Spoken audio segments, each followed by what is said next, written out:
Information मिली और जिनके द्वारा हमको इन्फॉर्मेशन मिली, जितना अच्छा यहाँ अरेंजमेंट हुआ उसके लिए मैं आपका धन्यवाद देती हूँ। और मैं एक कवित्री हूँ, शिक्षिका के साथ साथ। और मेरा कार्यक्रम हुआ था अजमेर में अखिल भारतीय महिला साहित्य सम्मेलन में, और मेरे ही द्वारा कविता लिखी गई है किसान पर, जो मैं आपके सामने प्रस्तुत कर रही हूँ आपको ही गौरवान्वित करने के लिए।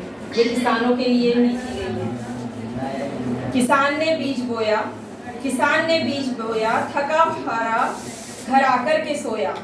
सोने से पहले आकाश को देखा, सोने से पहले आकाश को देखा, खींचकर माथे पर चिंता की रेखा। मांगी दुआ भगवान से, मांगी दुआ भगवान से प्रभु वर्षा का दान दे।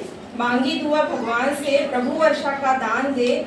उसका ही बेटा जो उसके पास सोया था, उसका ही बेटा जो उसके पास सोया था, पिता के अनुभवों से बहुत कुछ संजोया था।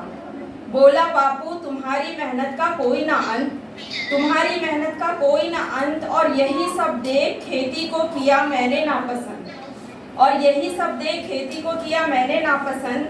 मैं बड़ा होकर नहीं बनूंगा एक किसान, मैं बड़ा होकर नहीं बनूंगा एक किसान जिसकी ना सरकार सुने ना सुने भगवान, जिसकी ना सरकार सुने ना सुने भगवान।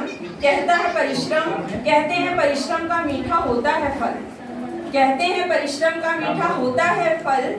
फिर किसान क्यों होता है असफल, फिर किसान क्यों होता है असफल।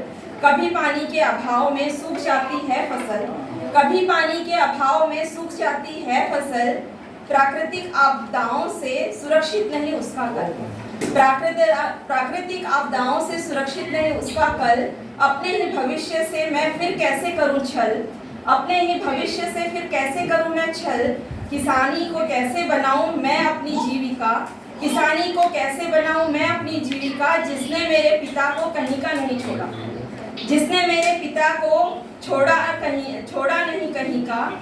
शाला की फीस तो दूर, शाला की फीस तो दूर, पेट ठीक से न भर पाए। शाला की फीस तो दूर, ठीक से पेट न भर पाए।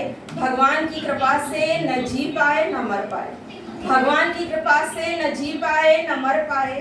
जानबूझकर नहीं करूँगा मैं कभी भी विषपान, जानबूझकर नहीं करूँगा मैं कभी भी विषपान। चाहे करूँगा नौकरी छोटी, चाहे करूँगा नौकरी छोटी या खोलूँ